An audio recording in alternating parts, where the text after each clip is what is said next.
Hey, welcome to our weekly segment where we guide you on your journey to financial literacy. We like to make these videos short and sweet in hopes that you learn a new economic term while keeping you updated on 3 financial events that happened in the past week. Without further ado, let's get right into it.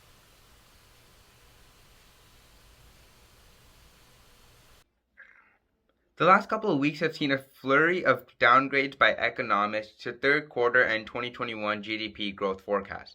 A survey of 71 investment firms show that the economy is now expected to grow about 6% this year, which would still be the fastest pace since 1984, but below the almost 7% rate that was projected at the end of July.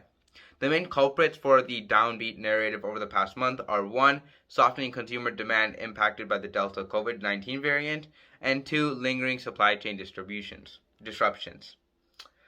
The spread of the Delta variant appears to have dented consumer confidence and disrupted the momentum in job growth. For example, payroll gains decelerated sharply in August, with the leisure and hospitality sector, which is sensitive to the pandemic trends, adding no jobs last month after averaging 377 monthly gains over the prior 3 months.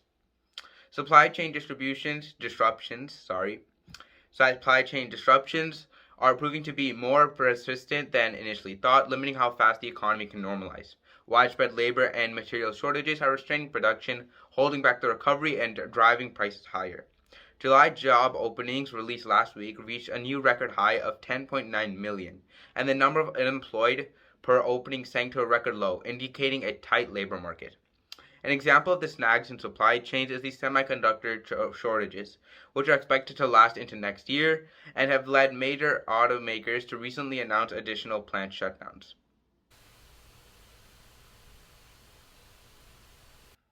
Gouging market expectations and what's priced in is no easy feat, but many think that the sector leadership over the past month and cautious market undertone likely reflect, to a certain extent, the ongoing health uncertainties and deceleration in the pace of economic activity.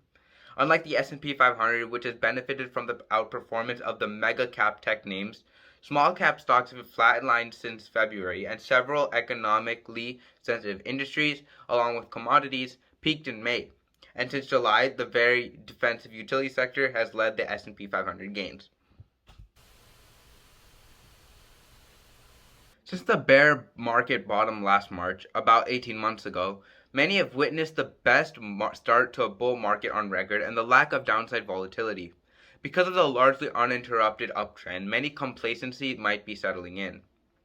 The last time the S&P 500 experienced a 5% or more pullback was about a year ago, in September 2020, when stocks declined 9.6% from the highs. Absent a sharp decline in the next few days, the current stretch number of days without a 5% pullback will be the longest in the first 18 months of a new bull market since 1965. However, it will not be the passage of time that has the potential to disrupt the current market tranquility, but a shift in fundamentals relative to expectations. Anyway, that pretty much wraps up the financial news for this week, and I'm going to hand it off to Om to discuss our financial term for this week. Thank you.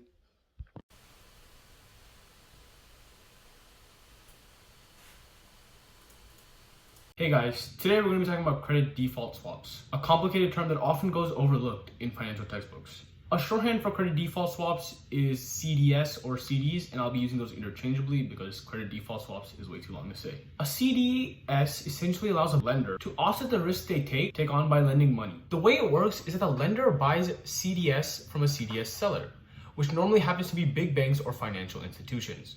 The contract states that the lender will make recurring payments to the CDS seller until the maturity date. However, in the case that the borrower who originally borrowed from the lender defaults on his loan, the CDS seller, which might be a big bank or financial institution, will reimburse all payments made. CDs are a part of the credit derivative market. Similar to stock derivatives, which are options, credit derivatives are financial tools that allow you to bet on certain credits in a sense, as being a spectator or not actually having a position in the given credit market. CDS payments are generally a portion of the borrower's payment to the lender. So while the lender does reduce his profit margins, he does hedge against the risk of the borrower defaulting. To summarize, the risk hasn't vanished completely, but simply has changed hands over to the CDS seller rather than the lender. Additionally, through this process, lenders can make their loans more credible because a big bank versus a single individual will be a lot more credible. Let's say B of A lends money to a mid-tier credit borrower and then buys CDs from, let's say, Goldman Sachs. GS is far more credible than the mid-tier credit borrowers, so the quality of the loan does go up. And as you may remember, in 2008, the housing market was filled with supposed A-tier loans. So when borrowers started defaulting, everything began to crumble. In essence, the CDs played a massive role in the 2008 housing crash. It's even possible for investors to effectively switch their sides on a credit default swap that they've already invested in. For example, if a CDS seller believes the borrower is likely to default, the CDS seller can buy its own CDS from another seller or sell the contract itself to another bank in order to offset the risks. This chain of ownership of CDs can become very long and convoluted, which makes tracking the size of this market extremely difficult. And that's about it, guys. Thanks for watching. If you haven't done so already, please subscribe to the channel and drop a like if you enjoyed the video, as it really does help the channel grow. Thanks again, guys.